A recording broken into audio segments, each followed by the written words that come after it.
फवाद खान का pencil sketch मुकम्मल शुरू से आखिर तक। ये वीडियो बड़ी ख़ास है। शुरू से आखिर तक फवाद खान का एक तफसीली पेंसिल स्केच। बिलाशुबा फवाद खान पाकिस्तान के सबसे कामयाब अदाकार हैं और पाकिस्तानी और इंडियन ऑडियंस को मैं ये दिखाऊंगा, समझाऊंगा, सिखाऊंगा कि किसी भी चेहरे का पेंसिल स्केच किस तरह बनाया जाता है। ये बड़ी तफसीली वीडियो है और उस वीडियो को आखिर तक आपने देखना है। और अगर आप इसे शेयर करेंगे और मुझे उसका स्क्रीनशॉट भेजेंगे तो आपकी सजेशन या आपकी दी गई जो फ़ोटो होगी उस पर भी स्केच बनाया जाएगा। फ़िलहाल फवाद ख़ान मुझे पसंद हैं। फवाद ख़ान के ऊपर तब आज़माई करते हैं कि इनका स्केच कैसा बनेगा। मेरे पास ये आम सी पेंसिल है, ये कोई ख़ास नहीं है, लेकिन इसी स्केच बनाते हुए मैं चारकोल पेंसिल का भी इस्तेमाल करूँगा। ये 5B या 6B पेंसिल है आई गेस। सबसे पहले एक दरमियान में लाइन खींचें जो उसकी नाक और होंठों के मिड से होती हुई नीचे की तरफ आएगी। देन आपने उसको उसकी जो आउटर जेस्चरिंग है वो करनी है। अभी मैं उनके हाथ की जस्ट जेस्चरिंग कर रहा हूँ। I am not making it properly. Jaw line का एंगल देख लें क्या है, और फिर जॉ लाइन जब मूव कर रही है वहाँ से, और फिर जो कानों के करीब से फिर बाल ऊपर कहाँ तक हैं, बालों ने कितना जगह घेरी हुई है फेस की, और फेस ने कितनी घेरी हुई है इसका अंदाज़ा लगाएं। कान, दाढ़ी, ये सब मैं जस्ट लाइंस लगाऊंगा। ये इस जगह पे आइज़ हैं। आइज़ बिल्कुल सीधी नहीं है, आइज़ थोड़ी सी टिल्ट हैं, टिल्ट डाउन फ्रॉम लेफ़्ट। बाल, फवाद ख़ान के हाथ भी बन गए। मैंने जो जेस्चरिंग की है ये अपनी तरफ से मैं समझता हूँ कि मेरी ठीक है। आपको शायद ये अजीब लग रही होगी इस वक्त, ये किस तरह मैं बड़ा इन्वॉल्व होके देख रहा होता हूँ स्केच को, कि एक एक लाइन को। कंधे का एंगल क्या है जी, ये जेस्चरिंग तो होगी प्रोपोर्शंस की। अब मैं यहाँ पे निशान लगाऊंगा। आइज़ कहाँ है, नोज़ कहाँ है। ये देखें, ये जितना फासला माथे से आंखों तक है ना, उतना ही आंखों से नाक तक का है। उस तस्वीर में देखिए जो लेफ़्ट साइड पे है। फिर जितना फासला चिन से नाक का है ना, उसके दरमियान में लिप्स नहीं है, ऊपर है दरमियान से, इस जगह पर। और लेकिन आंखें नाक और नोज़ के बिल्कुल दरमियान में है।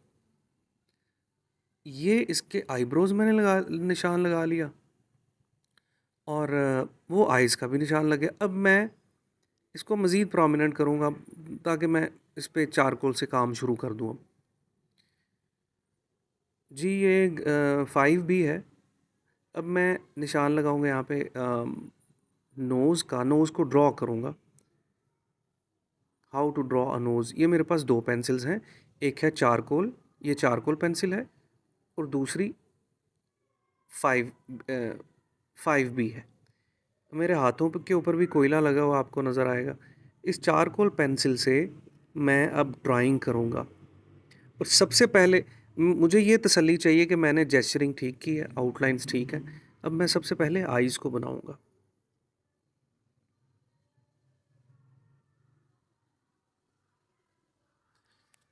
आंखें बनेंगी तो नज़र आएगा ना, बगैर आंखों के उस बेचारे को नज़र नहीं आएगा अगर मैं आंखें नहीं बनाऊंगा। देखिए, उसकी आइज़ और आईब्रोज़ के दरमियान में कोई फासला नज़र आ नहीं रहा। बिल्कुल उसके आईब्रोज़ जिस तरह डाउन है, डाउन टू आइज़ हैं, बिल्कुल साथ में जुड़े हुए हैं। और इस जगह पर आइज़ लेफ़्ट टू राइट आपने आइज़ बनानी है, लेफ़्ट वाली, और राइट वाली आपने राइट टू लेफ़्ट बनानी है। ये मैं अब यहाँ पर इसके आई बॉल्स,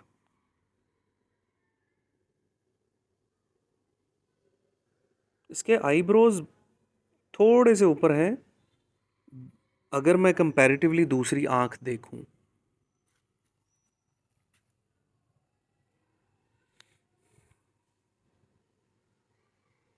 यहाँ पे थोड़ी थोड़ी शेडिंग कर लें। चारकोल पेंसिल है, इसे बड़े एहतियात से चलाना पड़ता है, क्योंकि ये अगर थोड़ी ज़्यादा प्रेशर से लाइन लग गई तो वो फिर रिमूव नहीं होगी, हम चाहे जैसा मर्ज़ी रेज़र इस्तेमाल कर लें।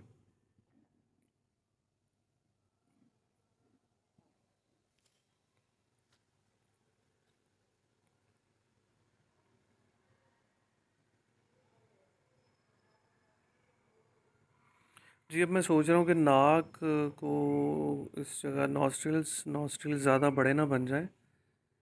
जहाँ पे मैंने नाक का वो निशान लाइन लगाई है, वहीं अब उससे थोड़ा सा ऊपर मैं नॉस्ट्रिल्स बनाऊँगा और नाक के राइट साइड पे वैल्यूज़ हैं, उन वैल्यूज़ को दूंगा।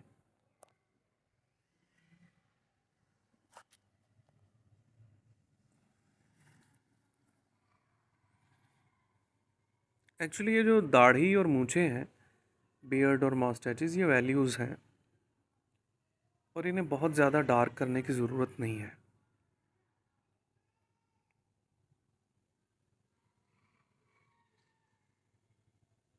लिप्स लिप्स की जो अपर लाइन है वो बहुत बारीक है इस एक्टर की।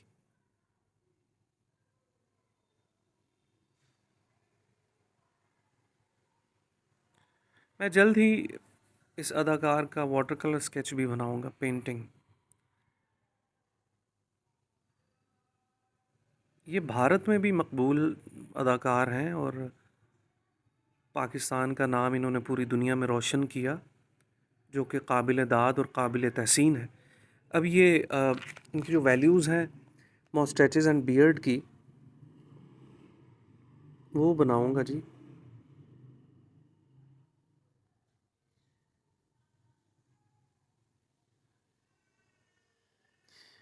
फ्री हैंड ड्राइंग बड़ा मुश्किल काम है, लेकिन इसके पीछे बहुत ज़्यादा प्रैक्टिस चाहिए। आप इसी इमेज को, ये आपको गूगल से इस तरह का इमेज मिल जाएगा, इसी इमेज को इसी तरह कॉपी अगर करें जिस तरह मैं बना रहा हूँ, इसी मेथड के साथ ही, तो ये बहुत ही आसानी से आप इसको ड्रॉ कर सकेंगे।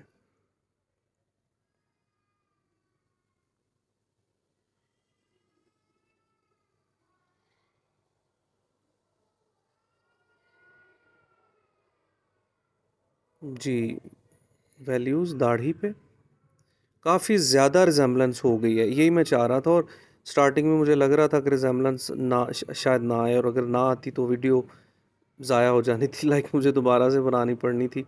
बट फर्स्ट अटेम्प्ट में ही रिजेम्बलेंस अच्छी आ गई।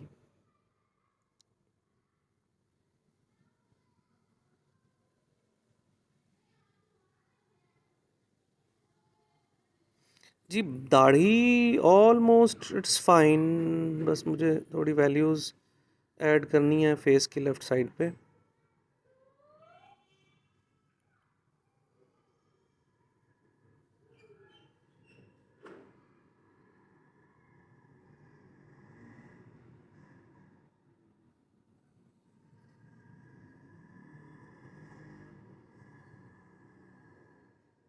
जी, कान, बाल।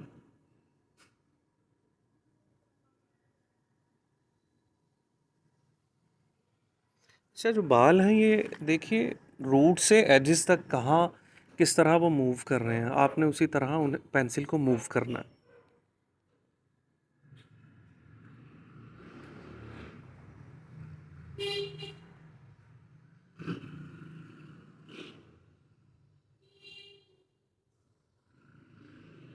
रूट से एजेस तक बाल यहाँ से इस तरह मूव कर रहे हैं जैसे आप पेंसिल में देख रहे हैं। जी, बाल इस तरह मूव किए जा रहे हैं।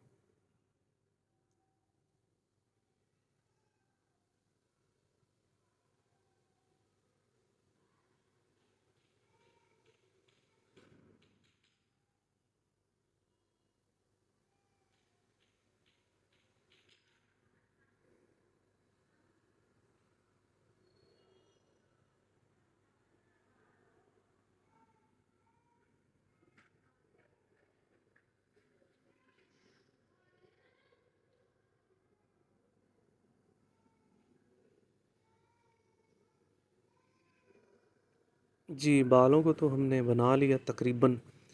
इस वीडियो का मकसद आपकी लर्निंग है, यानी यू हैव टू लर्न। और से देखिए,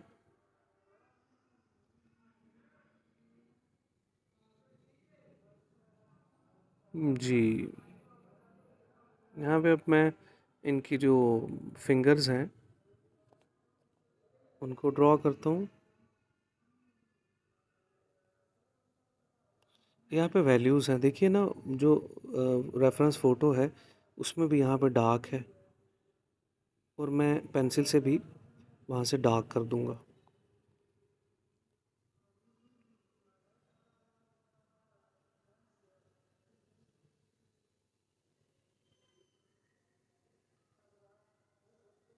जी,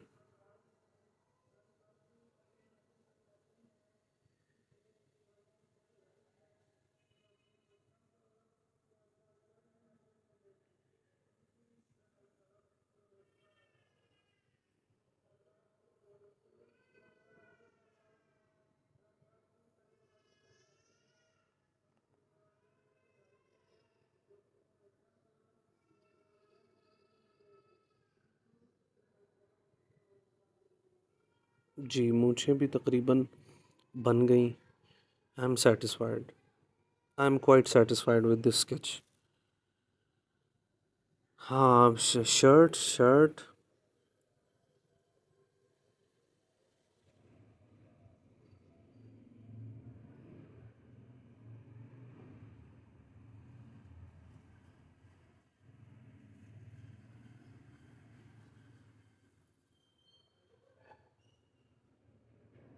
यहाँ वैल्यूज़ देना ज़रूरी है, क्योंकि रेफरेंस फ़ोटो आपको तो शायद बड़ी छोटी नज़र आ रही हो, लेकिन मुझे बड़ी साफ़ नज़र आ रही है।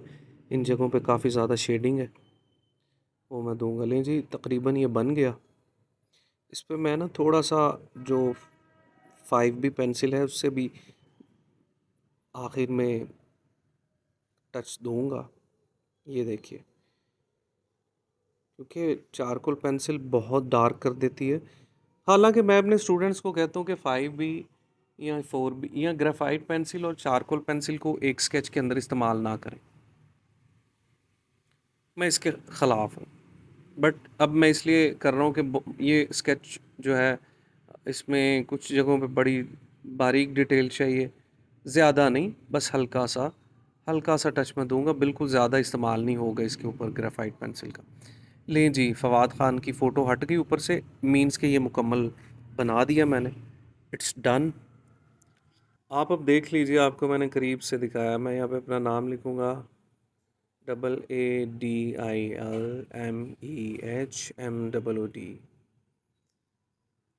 Thank you so much. मुझे सजेस्ट कीजिए कि नेक्स्ट किस पर्सनालिटी का पेंसिल स्केच बनना चाहिए।